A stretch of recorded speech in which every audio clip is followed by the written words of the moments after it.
ரஷ்யாவுடைய தற்காலிக அதிபரா போரிஸ் எல்சினால 1999 வருஷம் செப்டம்பர் மாதம் அவர் நியமிக்கப்படுறார். அவர் நியமிக்கப்பட்ட ஒரு சில காலங்கள்லேயே அதிபர் தேர்தல் அப்படிங்கிறது ரஷ்யாவில் நடத்தப்படணும். அந்த தேர்தலில் இவர் ஜெயிச்சாதான் அதிபராகவே நீடிக்க முடியும். ஆனால் அந்த சமயத்தில் விளாடிமிர் புட்டினுக்கு இந்த அளவுக்கு ஃபேம்லாம் கிடையாது. அவர் ரொம்ப ஒரு புதுமுகம், யாருனே தெரியாதவர் திடீர்னு பிரைம் மினிஸ்டர் ஆகிறாரு. அப்போ அதிபராக இருந்த போரிஸ் எல்சின், இவர் யாருனே தெரியாது, இவர் பிரைம் மினிஸ்டர் ஆகிறார், இவர் தான் வந்து பிரசிடென்ட்ன்றாங்க, இவர் ஓட்டு போட்டுருமா அப்படிங்கிற மாதிரியான ஒரு பார்வை தான் அப்போது ரஷ்ய மக்கள் மத்தியில் இருந்துச்சு. அந்த சமயத்தில் அதை உடைக்கணும்னு நினைச்சாரு புட்டின். அப்போது ஒரு முக்கியமான ஒரு சம்பவம், அதிர்ச்சிகரமான ஒரு சம்பவம் அப்படிங்கிறது ரஷ்யாவில் நடந்துச்சு. 1999 வருஷம் செப்டம்பர் மாதம் 9 ரஷ்யாவில் இருக்கக்கூடிய பயனாஸ்க் அப்படிங்கிற ஒரு பகுதியில் ஒரு அப்பார்ட்மெண்ட்டில் வெடிகுண்டுங்கிறது வெடிச்சது. அந்த பாம்பு பிளாஸ்டில் அந்த பில்டிங் ஒட்டுமொத்தமாக கொலாப்ஸ் ஆச்சு. ஏகப்பட்ட பேர் இறந்து போனாங்க. அதுக்கப்புறம் செப்டம்பர் 13 மாஸ்கோவில் மறுபடியும் இன்னொரு தாக்குதல். அதுக்கப்புறம் செப்டம்பர் 16 வால்கடாங்ஸ் அப்படிங்கிற இடத்துல இன்னொரு வெடிகுண்டு தாக்குதல் அப்படிங்கிறது நடந்துச்சு. இந்த வெடிகுண்டு தாக்குதலில் பெரிய அளவுக்கான சேதம் அப்படிங்கிறது ஏற்பட்டுச்சு. கிட்டத்தட்ட 300 பேருக்கு மேலே இறந்து போகிறாங்க. ரஷ்ய மக்கள் எல்லாருமே அதிர்ச்சி ஆகுறாங்க, பயத்தில் வாழ்றாங்க. என்னடா திடீர்னு இப்படி ஒரு திடீர் தாக்குதல்ங்கிறது நடக்குது, ஏன் நடக்குதுன்னு தெரியாமல் குழம்ப ஆரம்பிக்கிறாங்க. அப்போ தற்காலிக அதிபராக இருந்த விளாடிமிர் புட்டின் டிவியில் அப்பியர் ஆகி இந்த தாக்குதலை செஞ்சது செச்சன்யாவில் இருக்கக்கூடிய தீவிரவாதிகள் தான் அப்படின்னு குற்றச்சாட்டை வந்து சொல்கிறார். இந்த செச்சன்யா அப்படிங்கிறது என்ன?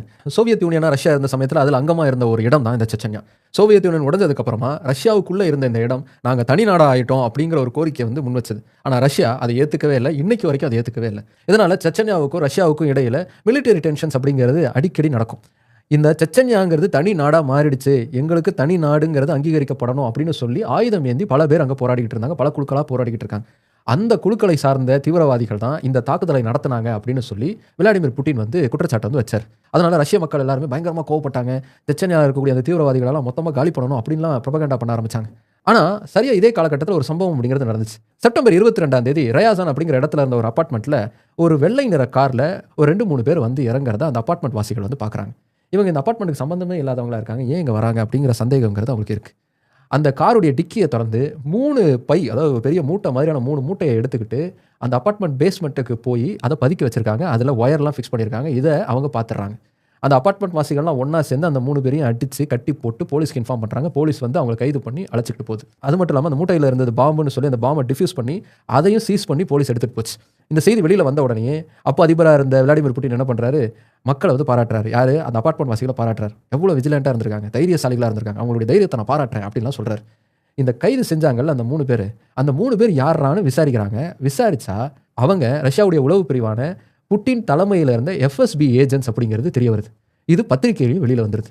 எஃப்எஸ்பியும் ஆமாம் அவங்க எங்கள் ஏஜென்ட்ஸ் தான், நாங்கள் இதை ஒரு ட்ரில்லுக்காக செஞ்சோம், மக்கள் எந்த அளவுக்கு பாதுகாப்பாக இருக்காங்க அப்படிங்கிறத காட்டுறதுக்காக நாங்கள் செஞ்சோம், அந்த மூட்டையில் இருந்தது எதுவுமே வெடிகுண்டு கிடையாது, சக்கர மூட்டை தான் அப்படின்னு சொல்லி சொன்னாங்க. ஆனால் இவங்க இப்படி ஸ்டேட்மெண்ட் கொடுக்கறதுக்குள்ளேயே இன்வெஸ்டிகேஷன்லேருந்து என்ன கண்டுபிடிக்கப்பட்டிருந்துச்சுன்னா அந்த மூட்டையில் இருந்ததும் ஆர்டிஎக்ஸ் தான். இதுக்கு முன்னாடி பாம்பு பிளாஸ்ட்லாம் நடந்தது இல்லையா, அந்த பாம்பு பிளாஸ்ட்டில் கிடைச்ச அதே ஆர்டிஎக்ஸ் தான் இந்த மூட்டையிலையும் இருந்திருக்கு அப்படிங்கிறது தெரிஞ்சிருச்சு. எஃப்எஸ்பி ஏஜென்ட்ஸே ஏன் அப்பார்ட்மெண்ட்ஸுக்கெல்லாம் பாம்பு வைக்கிறாங்க அப்படிங்கிறது தான் இங்கே ஒரு $1 பில்லியன் கொஸ்டினாக மாறிச்சு. முகமே தெரியாத, பெரிய அளவுக்கு விளம்பரமே தெரியாத புட்டின் மறுபடியும் அதிபர் தேர்தலில் ஜெயிக்கணும் அப்படிங்கிறதுக்காக இது நடத்தப்பட்டுச்சா அப்படிங்கிற ஒரு கேள்விங்கிறது எழும்புச்சு. நாட்டுக்கு பெரிய அளவுக்கான ஒரு ஆபத்துங்கிறது வந்துருச்சு. அந்த ஆபத்தை தடுக்கணும்னா இப்போ யார் பவரில் இருக்காங்களோ அவங்களே தான் கண்டினியூ ஆகணும், அவரால் தான் அது முடியும் அப்படிங்கிற மாதிரியான ஒரு இமேஜை கிரியேட் பண்ணுறதுக்காக இப்படி பாம்பு பிளாஸ்ட்டுங்கிறத கவர்மெண்ட் ஏஜென்சியே பண்ணாங்களா அப்படிங்கிற கேள்விங்கிறது எழுப்பப்பட்டுச்சு. ஆனால் அந்த கேள்வி முழுசாக எழும்புறதுக்கான டைமுங்கிறதே அப்போ இல்லை.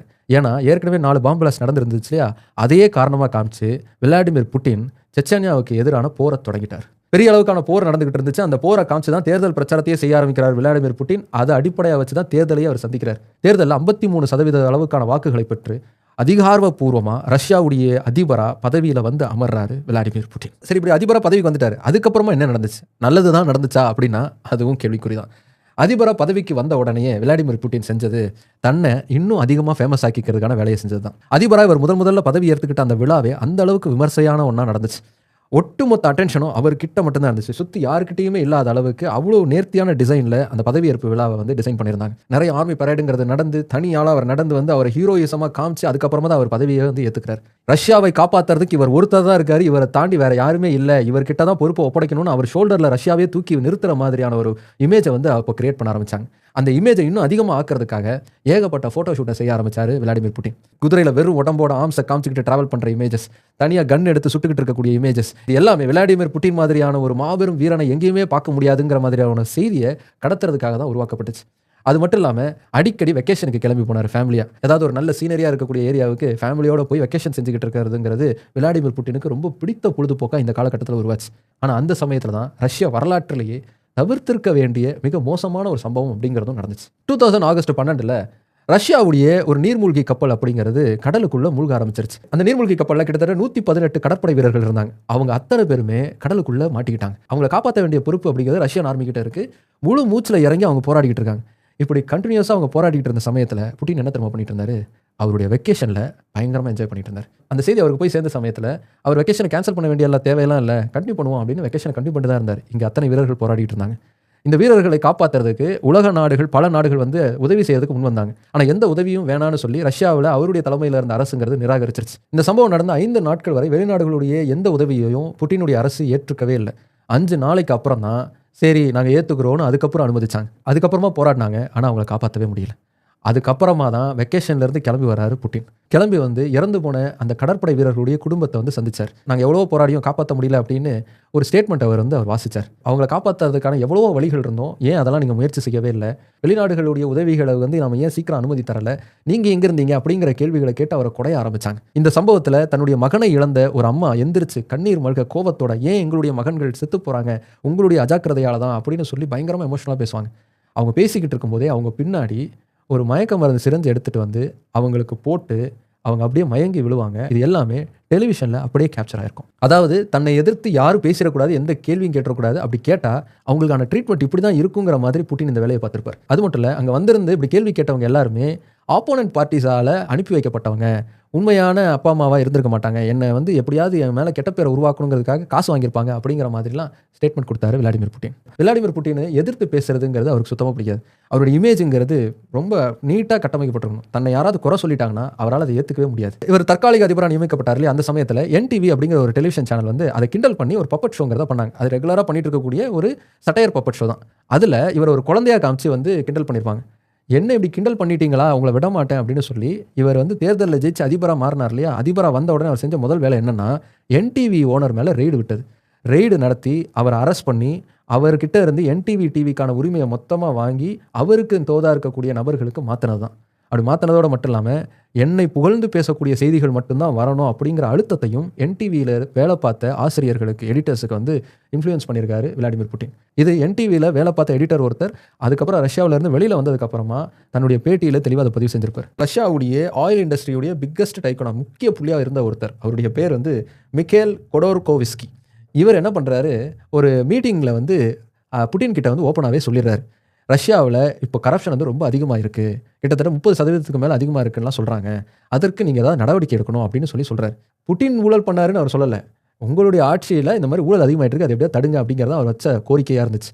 என்ன எதிர்த்து பேசிட்டியா, என் ஆட்சியவே குறை சொல்லிட்டியா அப்படின்னு யோசித்த புட்டின் என்ன தெரியுமா பண்ணார், மிக்கேல் கொடோர்கோவிஸ்கி மேலே பொய் கேஸ் போட்டு அவரை அரெஸ்ட் பண்ணார். அப்படி அரெஸ்ட் பண்ணதோடு மட்டும் இல்லாமல் அந்த வழக்கையும் வந்து ஜோடித்து நடத்தி கிட்டத்தட்ட 14 வருஷம் அவருக்கு சிறை தண்டனை வாங்கி கொடுத்தார். அப்படி கைது பண்ணதோடு மட்டும் இல்லாமல் அவருடைய ஆயில் எம்பையரையே மொத்தமாக காலி பண்ணார். அவருடைய பிஸ்னஸ் எல்லாத்தையுமே கொஞ்சம் அரசுடைமையாக்கினார், மீதியை அவருக்கு தெரிஞ்ச ரொம்ப க்ளோஸாக இருக்கக்கூடிய ஆட்களுக்கு பிரித்து கொடுத்தார். உக்ரைன்லேயும் இதே மாதிரியான வேலையை தான் பார்த்தார். 2004 உக்ரைனுக்கான அதிபர் தேர்தல் அப்படிங்கிறது நடந்துச்சு. விக்டர் யுஷ்சென்கோ வெஸ்டர்ன் கண்ட்ரீஸுக்கு சார்பாக இருந்தார். வெஸ்டர்ன் பாலிசிஸை ஏற்றுக்கணும் அப்படிங்கிற ஒரு நிலைப்பாடு அப்படிங்கிறது அவருக்கு இருந்துச்சு.